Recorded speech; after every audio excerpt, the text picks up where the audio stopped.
नमस्कार बच्चों, आज हम पढ़ेंगे अध्याय 12 जिसका नाम क्या है, कोण, रेखीय युग्म एवं तिर्यक रेखाएं। तो इसमें सबसे पहले हम पढ़ते हैं कोण को। ठीक है, तो कोण हम पढ़ चुके हैं, पिछले क्लासों में आपने कोण बनाया भी है। किसको बोलते हैं? दो रेखाओं के कटान बिंदु पर जो कोण बनता है, जो ये क्या बनता है, अंश में जो कोण बना है, ये इसको हम क्या बोलेंगे? कोण बोलते हैं। इसको एंगल बोलते हैं। ठीक है, यानी कि कोण। ठीक है, अब हम पढ़ते हैं रेखीय युग्म एवं तिर्यक रेखाएं। तो रेखीय युग्म एवं तिर्यक रेखा, उसके पहले हम पढ़ रहे हैं समांतर रेखाएं। किसको बोलते हैं? किसको बोलते हैं? समांतर रेखा। ये भी आप पढ़ चुके हो पहले, फिर भी मैं आपको एक बार बता रही हूँ। एक ही तल में स्थित दो बिंदु, ठीक है, एक ही, ये आपका एक तल है, इस तल पे स्थित दो बिंदु, ठीक है, ये जो दो बिंदु है, ये बिंदु ए है, ये बिंदु बी है। ठीक है, तो इस बिंदु को अगर हम क्या करते हैं, आगे बढ़ाते हैं ऐसे, और इस बिंदु को भी हम अगर आगे बढ़ाते हैं, तो ये जो दोनों बिंदु है, ये अनंत तक में कहीं भी जाकर ना मिले। ठीक है, यानी कि एक ही तल में स्थित दो बिंदु यदि एक दूसरे को प्रतिच्छेद ना करे, प्रतिच्छेद करना मतलब एक दूसरे को ना काटे, तो वो क्या कहलाएंगी? समांतर रेखाएं। समझ आया?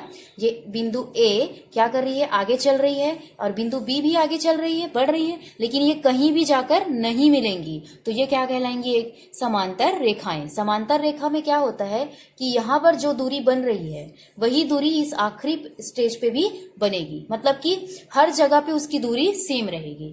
ठीक है, समझ आया? यहाँ पे अगर 5 सेंटीमीटर की दूरी है, तो लास्ट स्टेज पर भी 5 सेंटीमीटर, और बीच में भी क्या होगा? 5 सेंटीमीटर का ही डिस्टेंस होगा। समझ आया? सेकंड हम पढ़ते हैं तिर्यक रेखा। ठीक है, तिर्यक रेखा किसको बोलते हैं? तो एक ही तल में, जैसे ये तल है, इस तल में यदि कोई रेखा है, ठीक है, इसमें दो या दो से अधिक रेखाएं क्या करती है? एक दूसरे को प्रतिच्छेद कर रही है, या फिर इस तरीके से दो रेखाएं हैं, जैसे ये समांतर रेखा हो गई। अब इसको यदि कोई तीसरी रेखा प्रतिच्छेद कर रही है, ठीक है, तो इसको हम क्या कहेंगे? तिर्यक रेखा कहेंगे। इसमें क्या हो रहा है कि ये रेखा इन दोनों रेखाओं को क्या कर रही है? ये वाली रेखा प्रतिच्छेद कर रही है, तो इसको हम क्या बोलेंगे? प्रतिच्छेदी रेखा या फिर तिर्यक रेखा। और इसमें क्या हो रहा है? ये एक दूसरे को क्या कर रही है? काट रही है, तो ये क्या कहलाएंगी? आपकी तिर्यक रेखाएं। अर्थात यहाँ पर क्या बन रहा है? कोण बन रहा है। जहां पे एक दूसरे को काटने से कोण बनता है, काटना मतलब समझ में आया होगा कि एक दूसरे को जहां पर वो क्या कर रही है? टच कर रही है, तो वो क्या कहलाएंगी? आपकी तिर्यक रेखा। तो समझ आ गया? इसका परिभाषा आप क्या लिखेंगे? एक ही तल में स्थित दो बिंदुओं को आगे बढ़ाने पर अनंत तक ना काटे, तो उसे आप क्या कहेंगे? समांतर रेखाएं। ठीक है, सेकंड आपका तिर्यक रेखा, एक ही तल में स्थित दो बिंदु एक दूसरे को क्या कर रही हैं? काट रही हैं, तो वो क्या कहलाएंगी? तिर्यक रेखाएं। थर्ड हम लोग पढ़ते हैं आसन्न कोण। आसन्न कोण किसको बोलेंगे हम? तो आसन्न कोण वह कोण होता है जिसमें क्या होता है? एक उभयनिष्ठ भुजा होता है, और इसमें दो कोण बनाए जाते हैं। ठीक है, इसमें क्या होता है? एक उभयनिष्ठ भुजा पर दो कोण बनाए जाते हैं, और इन दोनों कोणों का जो शीर्ष है, मतलब कि जहां से ये दोनों कोण स्टार्ट हो रहे हैं, ये इनका शीर्ष होगा, वो क्या हो? एक ही हो। समझ आया? ये आपकी उभयनिष्ठ भुजा है। उभयनिष्ठ भुजा पे दो कोण बनाए जाए, और वो दोनों कोण कहाँ पे हो? उनका जो शीर्ष हो वो क्या हो? एक ही हो। तो ये जो है क्या है? ये शीर्ष है, और ये जो दो कोण बन रहे हैं, ये एक कोण बना और ये एक कोण बना, दो कोण बन रहे हैं। तो इन दोनों कोणों का जो शीर्ष है, मतलब कि इनका स्टार्टिंग पॉइंट जो है वो कौन सा है? यहाँ पे है, ये वाला बिंदु O है मान लीजिए, तो ये क्या कहलाएगा? आपका आसन्न कोण। एक उभयनिष्ठ भुजा पर बनने वाले दो कोण जिनका शीर्ष एक ही हो, वो क्या कहलाएंगे? आपके आसन्न कोण। अब हम पढ़ते हैं पूरक कोण। ठीक है, तो पूरक कोण किसको बोलते हैं? किन्हीं दो कोणों का योग यदि 90 अंश हो, तो उन्हें हम क्या बोलेंगे? पूरक कोण। समझ आया? जैसे हम मान लेते हैं हमको 60 अंश का कोण बनाना है, तो हम क्या करते हैं? एक रेखा खींचते हैं और उसको हम 60 अंश का कोण बना देते हैं। ठीक है, तो यहाँ पर क्या होना चाहिए कि ये आपका 90 अंश का कोण है, यहाँ पर आपके दो कोण बनने चाहिए। यानी कि मान लीजिए ये आपका 30 का है, ये वाला 30 का है, और ये पूरा 90, मतलब ये कितने का होगा? 60 का। मतलब क्या हुआ कि आपने 30 का कोण बनाया, उसके बाद कितना कोण बनाया?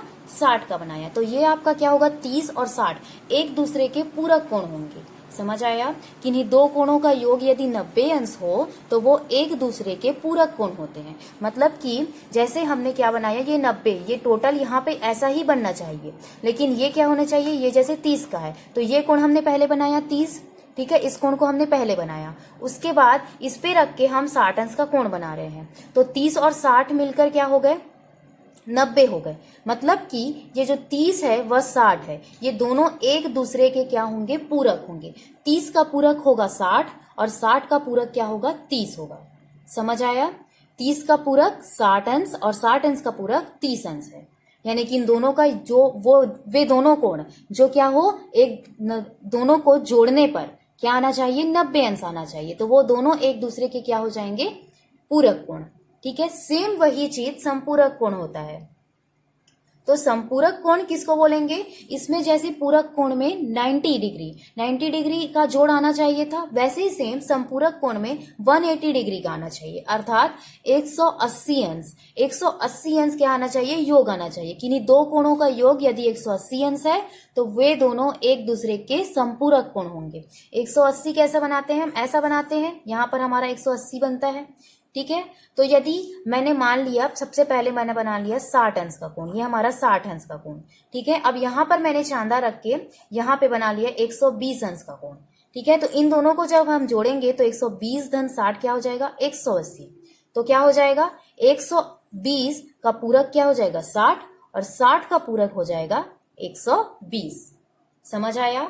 पूरक कोण किसको बोलेंगे, जिन दो कोणों का योग 90 अंश आया उन्हें हम पूरक कोण बोलेंगे, और जिन दो कोणों का योग 180 अंश आता है तो उन्हें हम संपूरक कोण कहते हैं। ठीक है, इतना समझ आ गया होगा। अब हम पढ़ते हैं रेखीय युग्म। तो रेखीय युग्म को भी आपको 180 डिग्री ही याद रखना है। रेखीय युग्म मतलब कि क्या होता है, आपका ये जो सरल कोण है 180 डिग्री, इसी को हम रेखीय युग्म बोलते हैं। ठीक है, तो इसमें क्या होता है कि दो कोण 180 बनाने चाहिए, जैसे संपूरक में होता है दो कोण 180 अंश बनाते हैं, तो रेखीय युग्म भी किसको बोलेंगे, जहां पर दो कोण मिलकर कितना बनाए, 180 अंश बनाए। जैसे कि ये दोनों कोण मान लीजिए 50 है, ठीक है, तो ये कितना हो जाएगा 130, तो ये दोनों क्या कर रहे हैं, रेखीय युग्म बना रहे हैं। 50 और 130 मिलकर रेखीय युग्म बना रहे हैं।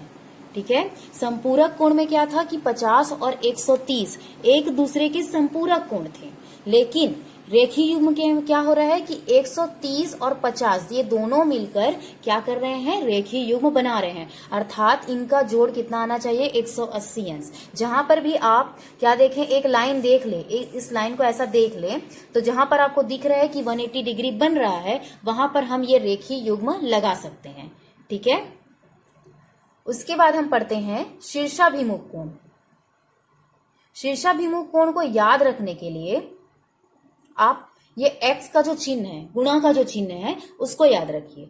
ठीक है, जैसे हम क्या करते हैं, कोई रेखा एक दूसरे को यदि प्रतिच्छेद कर रही है, ये दोनों एक दूसरे को प्रतिच्छेद किए, तो वहां पर कितने कोण बनेंगे, 4 कोण। ठीक है, जैसे ये 1, ये 2, ये 3 और ये 4, ये 4 कोण बन गए।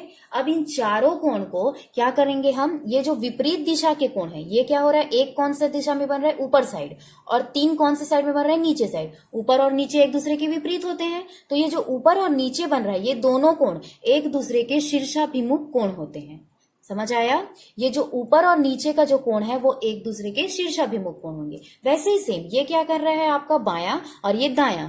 ठीक है, कोण 2 जो है वो दाएं में बन रहा है और कोण 4 जो है वो बाएं में, ये भी एक दूसरे के विपरीत है, तो ये भी क्या है, आपके शीर्षाभिमुख कोण। यहाँ पे 4 कोण बने, लेकिन क्या हुआ, 1 और 3 एक दूसरे के शीर्षाभिमुख हैं, और 2 और 4 ये भी क्या है, एक दूसरे के शीर्षाभिमुख कोण है। इसका गुण ये होता है कि ये दोनों मिलकर एक शीर्षाभिमुख कोण नहीं बनाते। ये क्या करते हैं, ये जो मान लीजिए आपका कोण 1 50 अंश का है, तो कोण 3 भी 50 अंश का होगा, अर्थात जो शीर्षाभिमुख कोण है, शीर्षाभिमुख कोण में 2 कोण बनेंगे, ये पता है कि क्योंकि वो विपरीत दिशा में बनेंगे। विपरीत दिशा के जो 2 कोण बनते हैं उन्हें हम क्या कहते हैं, शीर्षाभिमुख कोण। तो ये जो शीर्षाभिमुख कोण है, वो जो 2 कोण बना रहे हैं वो क्या होंगे, बराबर होंगे, यानी कि यहां पर 50 बन रहा है तो नीचे भी क्या होगा, 50 बनेगा। यदि दाएं पक्ष में 30 अंश का कोण बन रहा है तो बाएं पक्ष में भी 30 अंश का कोण ही बनेगा। यदि आपको बोल दिया जाए कि कोण 2 30 अंश है और उसके सामने वाला जो विपरीत दिशा वाला कोण है वो 4 है, तो वो कितना का होगा? तो आप बता सकते हो कि यदि कोण 2 30 अंश का है तो शीर्षाभिमुख के नियम से वो कोण 4 भी कितने का होगा? 30 अंश का होगा। ठीक है, तो ये गुण याद रखेंगे आप सभी कि शीर्षाभिमुख कोण में जो दो कोण होते हैं उनके जो दोनों कोण हैं वो एक दूसरे के बराबर होते हैं। ठीक है, अब मैंने अभी आपको जितने भी कोण और रेखाएं पढ़ाए हैं उन सभी की परिभाषा और डायग्राम आप कॉपी में फ्रंट पेज पर बना के रखेंगे। ठीक है, ये आपका इंट्रोडक्शन हुआ। अब हम स्टार्ट करते हैं अध्याय 12 का प्रश्नावली 12.1। अब हम स्टार्ट करते हैं प्रश्नावली 12.1, जिसमें का पहला क्वेश्चन क्या बोल रहा है आपको? निम्नलिखित कोणों की परिभाषा लिखिए। तो मैंने आपको इन सभी कोणों की परिभाषा बता दी है, पहले ही इंट्रोडक्शन में लिखने के लिए कहा है, तो इसको लिखने की आवश्यकता नहीं है। ठीक है, सेकंड क्वेश्चन हल करते हैं। क्या दिया है? निम्नलिखित कोणों के पूरक कोण बताइए। तो पूरक कोण का परिभाषा मैंने क्या बताया था कि दो कोणों का योग 90 अंश होगा, तो वो दोनों कोण एक दूसरे के क्या होंगे? पूरक होंगे। तो जैसे 40 अंश है, पहला आपको क्या दिया है? 40 अंश, तो योग कितना होना चाहिए? 90 अंश। तो 90 में क्या करेंगे आप? 40 को माइनस करेंगे तो कितना आ जाएगा? 50। ठीक है, तो इस 40 का जो पूरक कोण आया वो कितना आया? 50 अंश। सेकंड आपको दिया है 50 डिग्री, तो इसको भी किससे माइनस करेंगे? 90 से। 90 माइनस 50 कितना आ जाएगा? 40 डिग्री। ठीक है, तो इसी प्रकार से आप सारी चीजों को हल कर सकते हो। ठीक है, अब थर्ड है आपका कि निम्नलिखित कोणों के संपूरक कोण बताइए। तो संपूरक कोण किसको बोलेंगे? दो कोणों के योग को 180 अंश होना चाहिए, तो वो क्या कहलाता है? आपका संपूरक कोण। वे एक दूसरे के क्या होते हैं? संपूरक होते हैं। तो पहला आपका दिया है इसमें 110 अंश, तो इसको किससे माइनस करेंगे आप? 180 से। 180 माइनस 110 तो कितना आ जाएगा? 70 अंश। वैसे ही सेम सेकंड आपका क्या दिया है? 70, तो 180 माइनस 70 तो कितना आ जाएगा? 110 अंश। ठीक है, बाकी को बना सकते हो फिर। तो यहां तक आप कॉपी कंप्लीट करके अपनी रखेंगे।